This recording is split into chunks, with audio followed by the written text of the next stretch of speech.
You are listening to the Sound in Faith podcast, coming to you from Faith Baptist Fellowship in beautiful Sioux Falls, South Dakota. I'm Pastor Thomas Lawson. And I'm Pastor Mike Johnson. And our aim is to encourage the saints of Faith Baptist Fellowship to believe sound doctrine and to live lives that adorn the gospel of Jesus Christ. That wear it like clothing. Yes. The sweet gospel of the Lord. Hey, Pastor Mike, do you like our logo? I do. What is it you like about it? What's unique about it? Unique. Well, it's got it's got a beard and glasses, and just like both you and I have. Yeah. Very cool. It kind Fits us both. Kind of captures both of our appearances. And that's going to tie into here to something I'm going to talk about in just a few moments. So today's episode is unique. I'm calling this Stump Pastor Mike. And I'm questioning my life choices. And maybe we'll do an episode called Stump Pastor Thomas in the future. But here was the idea. I've come up with a topic that we're going to talk about today, and I've come up with an outline. You know nothing about it. Nothing at all, except for the title. We have come into this Stump live today for the purposes of just hitting you with this. Great. And we're going to see, and it's going to be a little lighthearted. We've covered a lot of heavy topics this season so far. So we figured it'd be fun to have an episode that's a little bit more lighthearted, but also would allow us to say, how can we think biblically about things? Okay. So I was looking on here. I don't have a drum roll. Oh, no. Oh, no. Where's the drum roll? Okay. Well, okay, I'm going to do it. Okay, here is... That was a great drum roll. Here is the episode that we're talking about today, the subject we're going to talk about. I'm going to bring up a graphic on the screen. Okay. Waiting with... Oh. Hair. I wore a hat today. I know, you did. Brilliant. I did not know that was coming, and I am so glad I wore a hat. So, hang on, I do have an applause. There we go. Why isn't it playing? For all you who are just listening, there's an image of a guy with a hairline and hair. Yeah. Which I used to have. Yes. Both of those things. So I actually want to talk today about what does the Bible have to say about hair? Now, this is kind of an odd subject, but interestingly enough, in some of the contexts that I grew up in church and in the context of other Christians, this does come up from time to time. Sure. How we wear our hair, men, women, beards, baldness, all of those things. I also figured maybe it was a little bit of a relevant subject to both of us. Baldness and beards, something very dear to my heart. So again, a lighter subject, but also I think an opportunity on how to think biblically about some of these things. Okay, now I'm gonna hit you with a couple of questions here. If you had to guess, maybe at least one place where you think I'm going to go with this subject today in the Bible, where would it be? Well, like for fun, it'll be back to Elisha, the priest who was bald, and the kids were making fun of him. I think I get the story right. And the she-bear came out and tore 42 of them or something like that. Yeah. But if you're being serious, we'll go to the head covering section in 1 Corinthians. Perfect. Yeah. You read my mind. Okay. And so 1 Corinthians chapter 11. All right, so I'm just looking it up now. And like I say, because you're being hit with this subject out of the blue, you're being hit cold, feel free to Google whatever you feel is necessary today. I'm just using my iPad, my Bible app, not Google. Look, I'm not going to sit here and if this ever happens to me and say I know where everything is in the Bible. It's so totally, what reference were you? 1 Corinthians. I'm looking very specifically at 11. Yes. 14 through 16. There we are. Okay. Yeah, and I would have definitely gone there to think about that. Yeah. So here's what it says. Does not nature itself teach you that if a man wears long hair, it is a disgrace for him, but if a woman has long hair, it is her glory, for her hair is given to her for a covering. If anyone is inclined to be contentious, we have no such practice, nor do the churches of God. Yeah. So many questions that could come up here. In my own context, I did grow up in a church that taught, one, it is sinful for a man to have long hair. Anything except high and tight was viewed as being in rebellion against God. They also taught it was sinful for a woman to ever cut her hair, like ever. in any way, shape, or form. And we had a lot of women in the church who had extremely long hair. Incidentally, they also had neck and back problems sometimes too. But there are took you a second. There are Christians who have that view. Yeah, sure. Okay, so first of all, is there anything that you want to say right off the bat when you read that passage and in the broader context of what it's getting at? Yeah, I think in the broader context, he is saying that there are things that are distinctly male and distinctly female, and that we should not counteract that with practices that blend those as if they don't matter. And I think that's what the whole head covering section is about. There are certain ways that you can go about your adornment, your dress, the way you treat your hair, all of that can blur the distinctions that are natural and cultural that show male from female. Mm-hmm. And this is so relevant, by the way. This is so relevant. But my suspicion is that in that day, there were people who were pretending or, living as if there is no distinction between male and female. And they were doing things that would go against the culture of male and female. And Paul would come out and say, no, these things are from God, like these differences that we have, male and female. And we should honor that. We should honor that. And I there's so much applicability to this, especially if you think about our culture. Like you go back down, we have to guess at their culture, like what the head coverings were and what, we don't really know. We don't know, how much of the head they covered. There's traditions in the Christian church today that would have a little dainty kind of doily cover for their head. And we don't know that it looked like that. We don't know that it was more than that. We don't know what it was. We just know that was the case, and that there was likely, my suspicion is that there were people who were pushing back against those norms and trying to blur the difference between male and female. Sure. And we can do that today. I don't think we should press this text so hard to say that women shouldn't cut their hair. Right, yeah. or press this so hard to say that Paul is saying men should not have hair over the ears. I think we could hold this up and say, I think what Paul would teach me in this, what Paul is teaching us in this, is that I should not adorn my hair or whatever in such a way that blurs the distinction between the maleness that God has given me. I'm a man, and I should dress like a man, and I should live like a man, and I should look like a man. I should not look like a woman, and that's because nature itself testifies to these things. So would you say there are distinctly, obviously I don't have hair on the top of my head. When I did, it was always very short. It was, I don't think I ever went longer than, kind of the back of the neck. You're not saying this gives us a hair length number. I don't think so at all. We have to say, if you go past that, you're sinning. So my when I was preaching through 1 Corinthians, my heart was to try to think Paul's thoughts after him and what he was trying to get at with this. And I think what he would speak to our culture would be a little different than he would speak to their culture, But I would say that he would say, do not blur the lines that between what is distinctly in your culture, male and female, and doing so in the church, like under the guise of here, there's neither male nor female, slave, free, Scythian, there's no differences, Jew, Greek, is not right. Like there is no difference in sense of dignity. There is no, but there are embedded in nature from God's wise design differences, and we should honor those. We should not push back against those. Sure. And so, no, I don't think, but we do know what dressing like a woman looks like or looking like a woman looks like. Yeah. And that's what I think Christians should, Christian men should not do. We should not go there because the Bible doesn't let us. Is it fair to say there can be some distinctively masculine ways in which a man has longer hair and some distinctively feminine ways that a woman might have shorter hair? Yes. Yeah. And it's...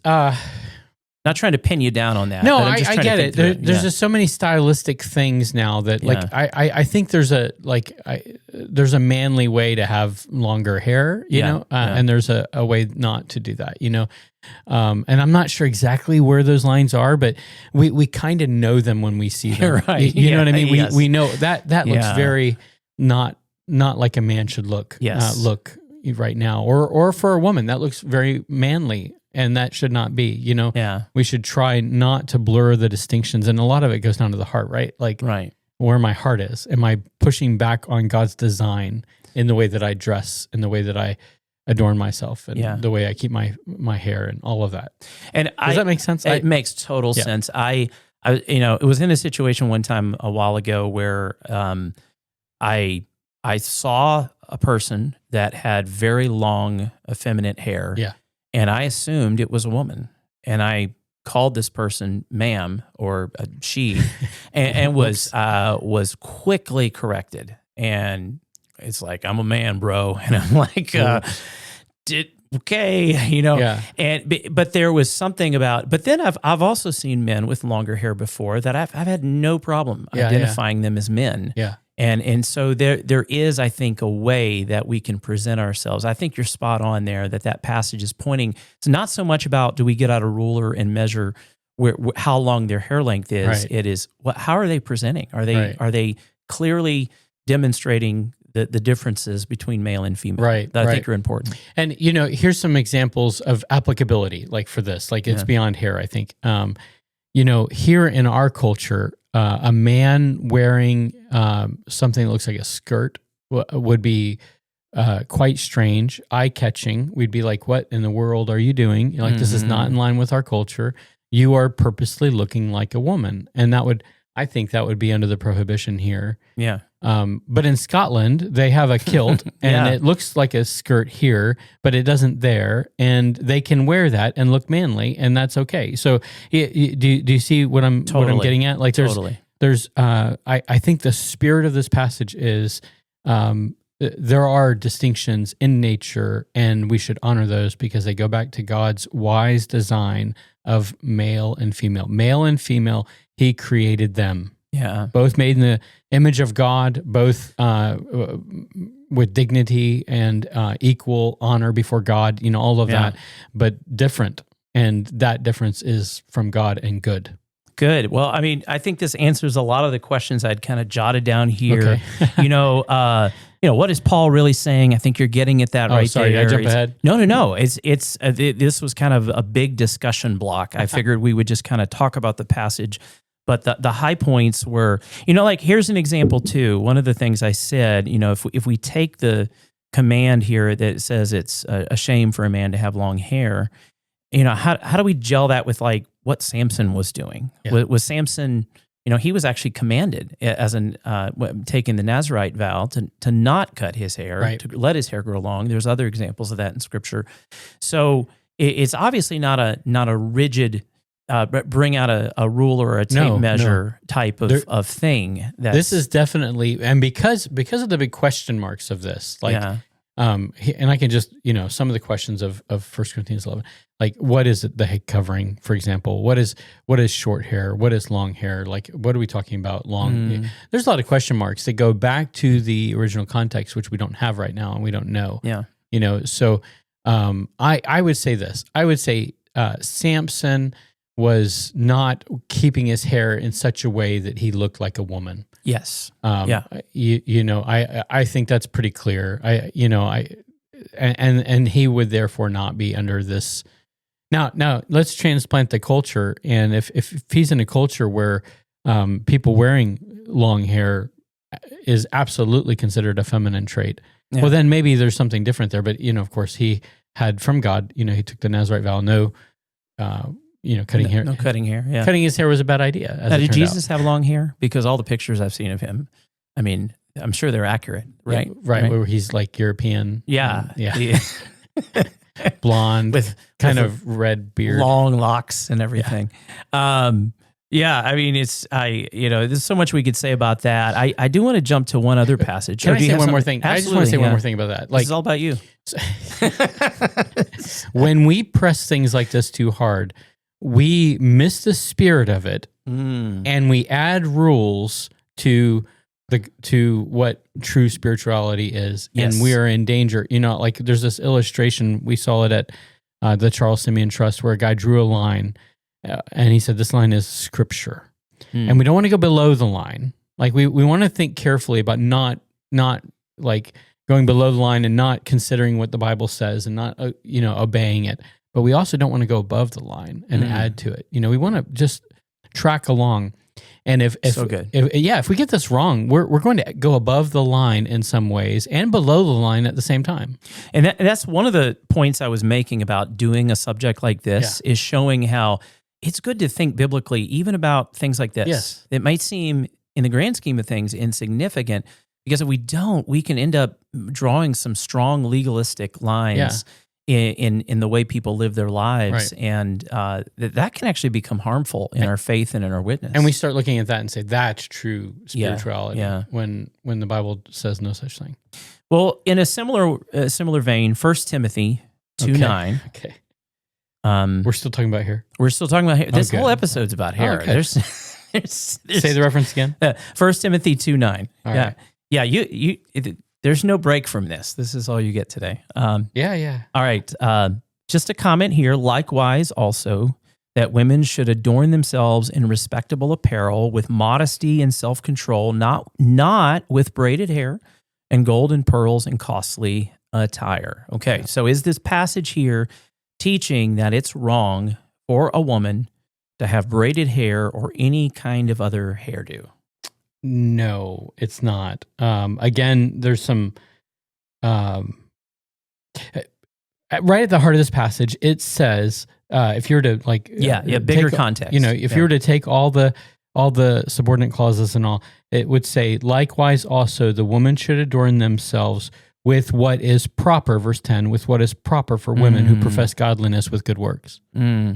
So you if you take all the subordinate clauses out, that's what you're left with. And so the main idea of that text is the adornment should be in line with godliness. Yes. Okay. Now, again, going back to culture, there was a way that women could adorn their hair. And my sense is that was probably kind of elaborate, kind of over the top, lots of work, lots of attention.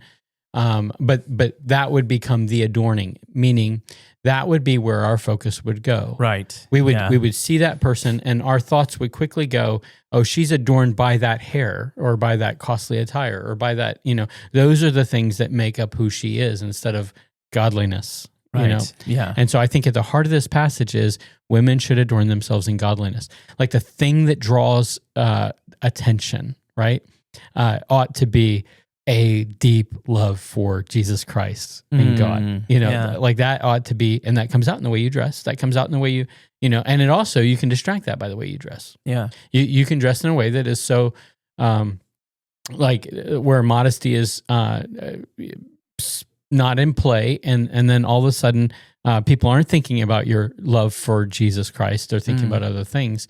And, I think that's what Paul is saying. Don't do that. Don't dress in such a way where the true adornment is holiness. The true adornment is godliness. And we look at a person, we say, "Oh, that is beautiful." And when you do good exegesis on a passage like that, it helps you understand what the main point is instead of drawing straight lines where they don't need to be drawn, which can lead to passing judgment on people. Sure.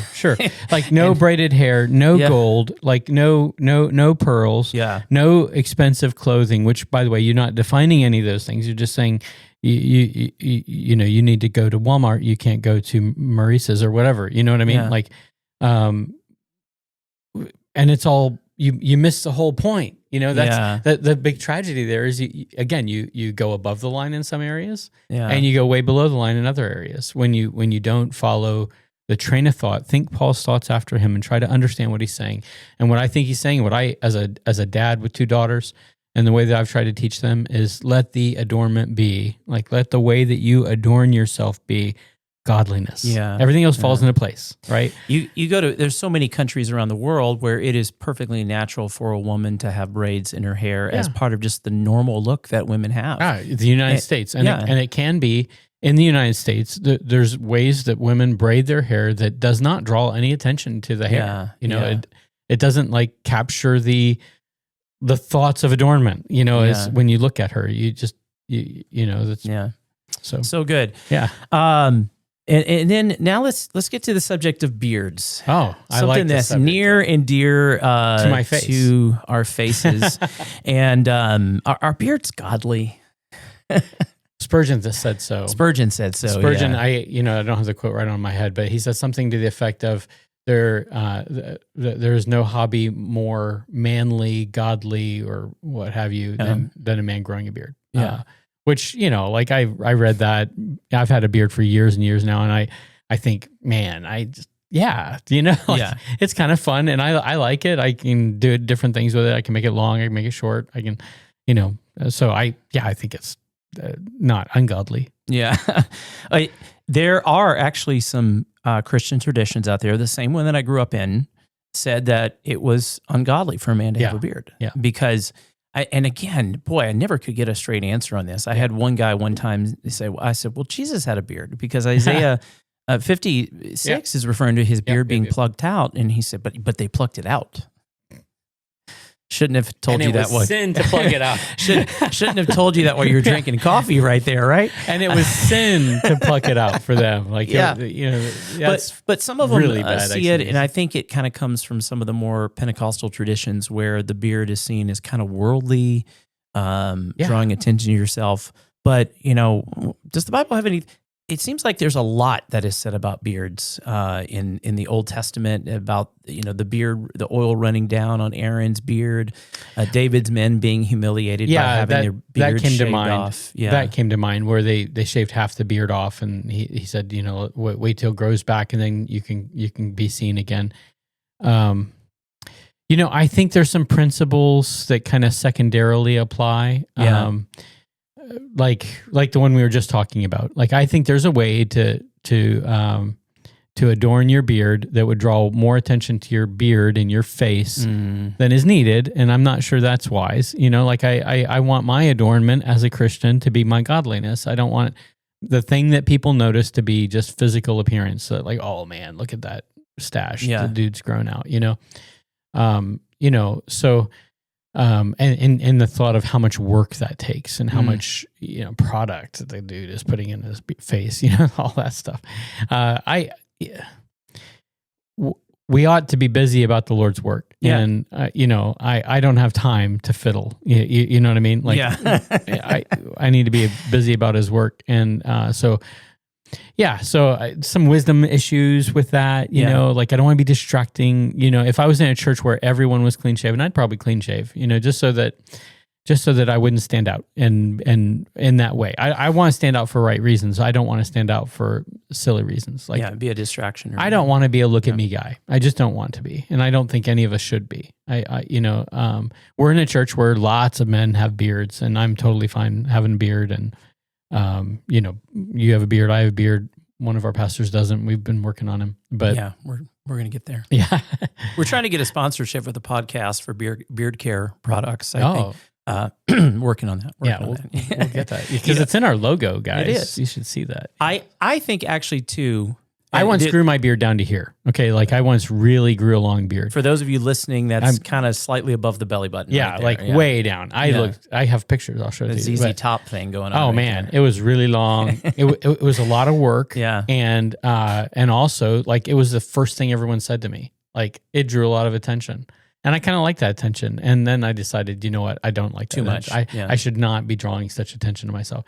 And there's a sense, going back to what we were talking about in 1 Corinthians, where it can actually be a good way to distinguish male and female. I mean, and this is not saying if you're a man, you don't grow a beard, you're not masculine. I'm not saying that at all.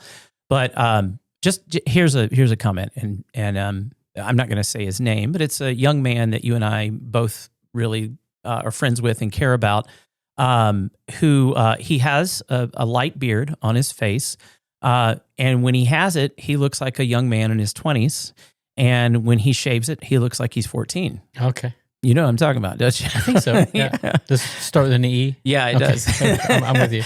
But there's a sense in which it kind of can help some guys. I mean, look mature. Yeah, and be taken seriously. Yeah, I see that. That was a case for me in my early 20s, where I looked way, way younger. I was super skinny, and I looked way younger. Growing a beard helped, to be taken seriously, but I didn't always wear one. wisdom issues. Like if we want to think biblically about this, I'd say a couple of things. One, don't spend a lot of time thinking about it. Two, lots of men throughout history have grown beards, and it's good, and there's nothing wrong with it. And three, maybe your chin's too small. You cover that sucker up. Okay, since you brought it up, and since we're doing a lighthearted episode, I had grown up my whole life. My parents loved to read Spurgeon, and I kept seeing pictures of this bearded man on the front of these books that he had. And then I saw the first picture of Spurgeon that I'd ever seen without a beard, and I recoiled. Oh yeah, I mean it was dude needs a beard. Good call on the beard. Good one there. Yeah. I mean it's like. A lot of things go with our fashions. In fact, like there's been a lot of Reformed pastors who've gone bearded, and that's kind of a thing of late. There's been times where Reformed pastors were like totally not that. And it goes back and forth and all that. Whatever. I like a beard, and I'll probably have one the rest of my life. But that's just me. Yeah. All right, now another subject near and dear to our hearts: baldness. Oh yeah. Here, I got to share with you one of my favorite verses. We did in our daily Bible readings over the last couple of weeks. We went through this Leviticus 13:40 and 41. If a man's hair falls out from his head, he is bald, he is clean. Yay! And if a man's hair falls out from his forehead, he has baldness of the forehead. He is clean. Oh man, praise the Lord! Doesn't it feel good to be clean this morning, clean. Pastor Mike? Mr. Clean. He was bald. Mr. How should we feel about baldness? You mentioned the story of Elisha there with the bears, and that's always a passage I refer to when people want to mock my bald head. That there could be. Do we have the right guy there? Is it Elisha? I say Elijah. I say Elijah. Anyway, Elisha. I thought it was Elisha because it was after the ascension of Elijah. But he, I always tell him, there's bears are part of the equation here. Yeah. It's a reality. So we did an episode about aging not long ago, and I have decided that I'm embracing my age, and I'm just gonna live it up. Like this is, I don't want to try to look younger all the time and all that. And the reason I shaved my head is because I was balding, and and this is a lot less work, and I just, I don't have hair, So, I guess I don't have any strong opinions about it at all. Just, I am tired of the fad to try to always look young when you're not. I really am, and I don't think it's healthy. From dust you were, and dust you will return, and this is the path we're on between those. We are called from scriptures to number our days, and to consider the brevity of life. And wisdom comes with age, and so if you're balding, you're balding. No problem. No problem. Let's stop being insecure about aging issues that happen to most men. Like funny enough, my boys. There's a way to tell your hairline whether you're going to bald or not. Yeah. Both my boys don't have the same hairline I had, so they're probably not going to ever bald. They're going to have the Asian full head of hair when they're when they're old. I don't have that, and I'm okay with that. I just am. There's a great similar vein with me. It was in 2011. I noticed I was balding. It was getting really thin, and I kind of found myself getting self-conscious about it. And I said, what if I just finished the process and didn't worry about it anymore? Yeah. Best move ever made. So easy. Love it. So easy. Yeah. Just in the shower, just take that razor out, zip, zip, zip. Yeah, and then all day you're good. You never have to go check your hair and whatever. It's so good. Yeah. Well, just kind of to wrap up here, I think we've hit these points pretty well. Oh, this is a good episode. I can't wait to do the Stump the Pastor Thomas episode, which is coming up, and you guys should be eagerly emailing me about. I'm kind of nervous about that. But the idea was let's take maybe what could seem like an insignificant subject, but how even knowing our Bibles about that can guard against legalism, because there are some real errors that can fall out there. You can see a guy on stage playing with our worship team and think, oh, he has a ponytail, he's not walking with the Lord. You could see a woman maybe who cuts her hair or has braids and take a real legalistic line there and think she's rebellious. You could draw some kind of unbiblical line in the sand and say beards are sinful. The man bun, though, man bun. We should. Yeah. No. Yeah. But here's another one too. Okay. The health, wealth, prosperity gospel people saying things like baldness is a lack of faith. You should be able to speak faith over that baldness and grow your hair again. It's a real thing. It's a real thing out there. So even seemingly insignificant subjects like this, when we don't have good biblical theology, good interpretation, good exegesis, can lead to some wild thoughts. And, at the end of the day, I would say to our listeners, like the line of Scripture, don't go below it, don't go above it. Stay on it. It's a good line. Yeah, stay on the line. God's wisdom. Well, this has been a hairy episode. You know it's going to go there. You braided that right in. I braided it right in. All right, it's time to cut this off. We've gone a little long. Maybe we can shave a few minutes off next time. Ching, ching, ching. I think it really gelled, though. We can keep going. This is great. We're dads. We're dads. For the Sound in Faith podcast, I'm Pastor Thomas. And I'm Pastor Mike. And Lord willing, we'll see you Sunday.